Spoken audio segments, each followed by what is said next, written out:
നമ്മുടെ ഒരു പുതിയ എപ്പിസോഡിലേക്ക് സ്വാഗതം. അപ്പോൾ നമ്മൾ ഇന്ന് ഇവിടെ ഉണ്ടാക്കാൻ പോകുന്നത് ഒരു നെയ്ച്ചോറാണ്. ഗീ റൈസ് എന്ന് പറയും. അപ്പോൾ ഞങ്ങളുടെ വീട്ടിൽ സാധാരണ ഗീ റൈസിലിടുന്ന പല സാധനങ്ങളും ഇപ്പം മിസ്സിങ് ആണ്. പെട്ടെന്ന് ഉണ്ടാക്കുന്നത് കൊണ്ട് ഞങ്ങളുടെ ഇതിലുള്ളതുപോലെ തന്നെ ഞങ്ങൾ ഉണ്ടാക്കാനായിട്ട് നോക്കണതാണ്. അപ്പോൾ അത് നിങ്ങൾക്ക് കൂടി കാണിച്ചു തരാം. അപ്പോൾ ആദ്യം തന്നെ ഞാൻ കുറച്ച് നെയ്യ് ഒഴിച്ച് കൊടുക്കുന്നുണ്ട് കേട്ടോ. അപ്പം നെയ്യ് ഒഴിച്ചിട്ടുണ്ടെങ്കിൽ ഗീ റൈസിന് നെയ്ച്ചോറെന്നല്ലേ പേര്. അപ്പോൾ കുറച്ചുകൂടി ടേസ്റ്റ് വരും. എല്ലാവരും സൺഫ്ലവറിലൊക്കെ വയ്ക്കുന്നുണ്ട്, അങ്ങനെ വെക്കുന്നവർക്ക് അങ്ങനെ വയ്ക്കാം. അപ്പോൾ ഞാൻ അതിലേക്ക് കുറച്ച് സവാള ഇട്ട് കൊടുത്തു. പിന്നെ കുറച്ച് സ്പൈസസും കൂടി ഇതിലേക്ക് ഇട്ട് കൊടുത്തിട്ടുണ്ട്. സ്പൈസസ് എല്ലാവരും അറിയാലോ, കറുകപ്പട്ട, കുരുമുളക്, ഗ്രാമ്പു, തക്കോലം അതെല്ലാം ഇട്ടു. ഇപ്പം ഞാൻ ഈ കാണിച്ച പാത്രത്തിൽ 2 ഗ്ലാസ് അരി ഉണ്ടായ ആ പാത്രത്തിൽ 2 പാത്രം അരി ഉണ്ടായിരുന്നു.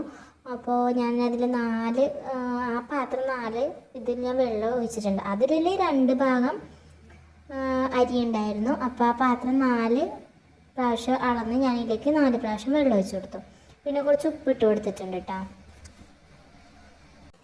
പിന്നെ നമ്മളിതിലേക്ക് ചേർക്കുന്നത് ഇഞ്ചി, വെളുത്തുള്ളി ചതച്ചതും കൂടി ഞാൻ ഇതിലേക്ക് ഇട്ട് കൊടുത്തിട്ടുണ്ട്. അപ്പോൾ അതിനൊരു പ്രത്യേക ഫ്ലേവർ കിട്ടും, അതിന് വേണ്ടിയിട്ടാണ്. അപ്പോൾ നമുക്കിതൊന്ന് തിളച്ച് വരട്ടെ. അപ്പോഴേക്കും നമുക്ക് അരി കഴുകിയെടുക്കാം.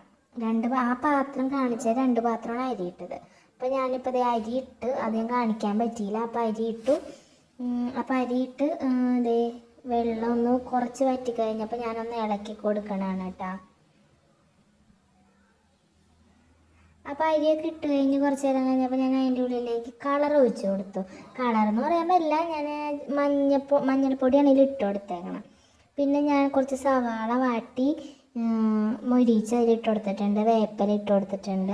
നമ്മുടെ ആവശ്യമായിട്ടുള്ള എല്ലാ സാധനങ്ങളും കാഷ്യൂനട്ട് ഇട്ട് കൊടുക്കാം, മുന്തിരി ഇട്ട് കൊടുക്കാം, എന്ത് വേണമെങ്കിലും ഇട്ട് കൊടുക്കാം. അപ്പോൾ ഞാൻ കുറച്ച് ഇത് ഗാർലിക്കായിട്ട് ചെയ്തിട്ടുണ്ട്. പിന്നെ അതിൻ്റെ മുകളിൽ കുറച്ച് നെയ്യ് ഒഴിച്ചിട്ടുണ്ട് കേട്ടോ. അപ്പോൾ നമുക്ക് വളരെ പെട്ടെന്ന് തയ്യാറാക്കാൻ പറ്റുന്നതാണ്. അപ്പോൾ എല്ലാവർക്കും ഇഷ്ടമായിട്ടുണ്ടെങ്കിൽ ലൈക്ക് ചെയ്യുക, ഷെയർ ചെയ്യുക.